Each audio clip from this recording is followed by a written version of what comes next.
Je m'appelle Isabelle Perrier, je suis donc dans le milieu professionnel puisque c'est ta question. Je suis donc commerciale depuis bientôt 20 ans, particulièrement actuellement. Donc depuis quelques années, je suis account manager dans une entreprise qui travaille sur le diagnostic médical et qui s'appelle Roche Diagnostic. Alors ce qui m'a motivée à faire une séance d'équicoaching, c'était l'envie de découvrir une façon d'être avec le cheval très intéressante, sachant que déjà je suis passionnée par les animaux, donc le fait de venir au contact du cheval, ça m'attirait. En plus, j'ai eu l'occasion de faire de l'équithérapie, donc ça m'a permis de comprendre un petit peu déjà cette approche miroir qu'on peut avoir avec le cheval. Et puis l'équicoaching, tel que tu l'avais présenté, à travailler dans un espace avec un groupe, c'est quelque chose qui m'a vraiment séduit. Alors, forcément, ce qui m'a interpellée dans ton annonce, c'était la notion de leadership. Parce que dans mon métier commercial, account manager pour une grande entreprise, forcément mon manager me demande de jouer ce rôle de leadership, de développer mon leadership au sein de mon équipe.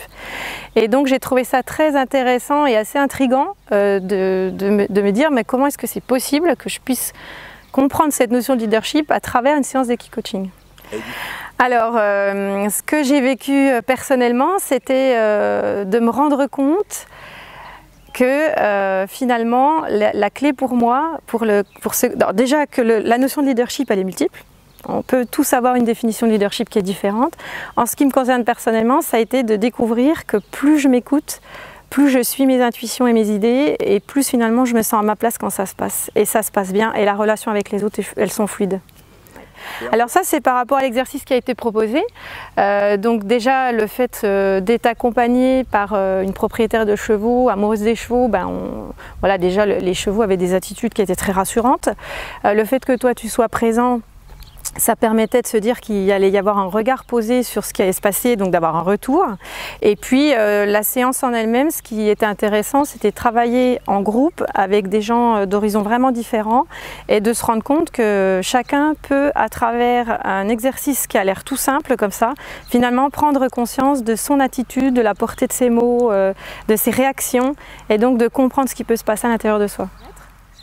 Donc là, l'équicoaching, je pense que ça peut se faire aussi en individuel, mais ce qui m'a intéressé ce jour-là, c'était la notion de groupe, où on est avec des gens complètement différents, et du coup il se passe des choses différentes, et on est au contact de l'être humain et de l'animal, donc il y a des fortes interactions, et c'est ça que je trouve intéressant.